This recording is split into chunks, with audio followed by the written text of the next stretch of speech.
I'm a writer, and the best tour I ever went on was Sister Spit. One of the worst things I ever did also was sharing a room with someone during Sister Spit. Sister Spit is a queer literary tour that started in the 90s, and the people that started the tour were like raging, alcoholic, drug addict writers. So everywhere they went, it was known as a good time where everyone was partying after the show and making out with people, and after their readings, it was so much fun. And I got invited on the tour in the reboot when everybody was in their early 40s and sober. And so it was known as like this raucous tour, and then we would show up and people were like, let's party. And then they were like, Nicole, let them buy you a beer, because I drank a little bit.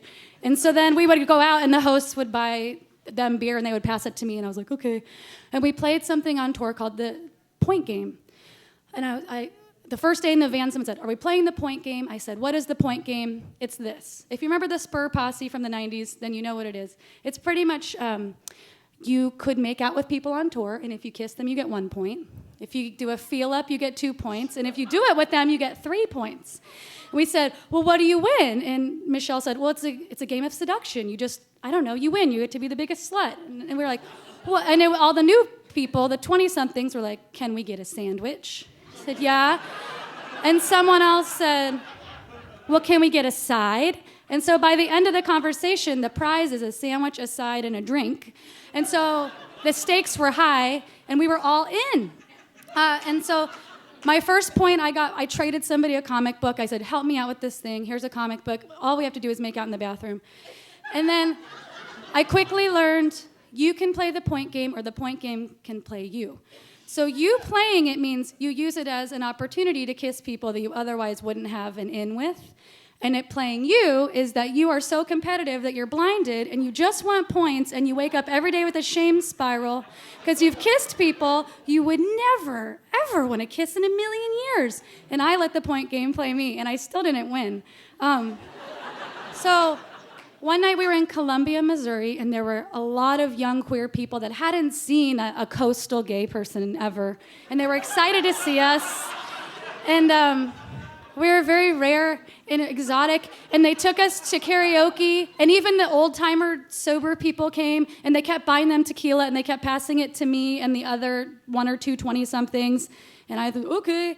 And I had this tequila, and all of a sudden I was kissing people with long hair, which isn't my thing, and like someone who graduated high school just a couple years before, which I didn't find out till after it was over, and I said, oh, well, can you just give me a quick pat so I can get 2 points? And then the night was over, and it was time to go home, and the person with long hair was driving us home to our hotel that I was sharing with 4 of my tour mates. And my tour mate, who I'll call Bonnie, was in the back seat with me, and in between us was a girl who looked like Eminem, who she had picked up at the bar. And Eminem, I thought we stopped at Eminem's house, but Bonnie didn't get out. Eminem went in, got something, and brought it back to the car. And then we drove away, and I was like, wait, we're sharing a room. What's going on with Eminem? And turns out Eminem just went into her house to get a dildo so that she could more voraciously make love to my roommate while I was sleeping nearby. So then it kind of started dawning on my wet brain what was going on. And I was like, wait a minute. That seems like a bad idea. Wait, in our room? I don't think I want you to do that. And Bonnie was like, I can do whatever I want. This tour is so fucking boring. I haven't gotten laid this whole tour.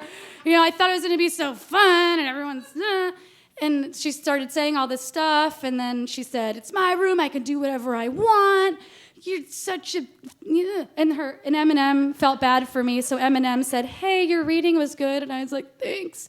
And then Bonnie was like, don't talk to her. Nicole hates everybody. She's such a fucking nerd. Her girlfriend dropped her off for tour. And I was like, why is that a diss? How is that a diss that my girlfriend drove me to Seattle? And then I started crying because I had a lot of tequila, and I was texting my friends. I was like, help. And then I texted my girlfriend. I was like, she called me a nerd. And she said it was a diss that you dropped me off. And she was like, how is that a diss? And then we got to the hotel, and I went up to the room, and I was like, you guys watch out. Bonnie's coming with a dildo. And Then I was texting everybody else. I was like, please, can I come to your room? Can I come to your room? And everyone said, no, we're sleeping. No, it's too late, sorry. And I was like, what am I gonna do? And it turns out that Bonnie just had the driver wait in the lobby. She took care of whatever she needed to take care of in the parking lot with Eminem. And at the end of the day, Bonnie won the sandwich. My points game pretty much went downhill after that. Bonnie won the sandwich and the drink and the side. She was literally kissing people as the van rolled away. And anyway, I kind of thought that her bringing someone who looked like Eminem with a dildo home to our shared hotel room was the worst idea ever. Thank you.